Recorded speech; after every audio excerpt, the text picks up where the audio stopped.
Okay, so for this question, we are trying to see what are the horizontal forces acting on the upper block.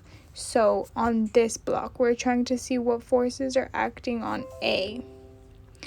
So in order to see this, we have to see what forces are acting on A.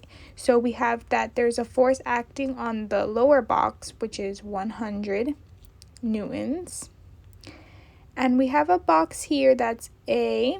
And what forces are acting on A?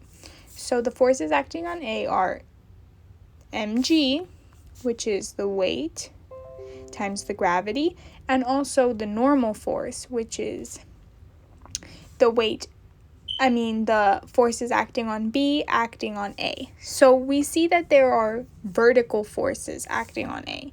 So A has the normal force, which is going up, and mg, which is going down.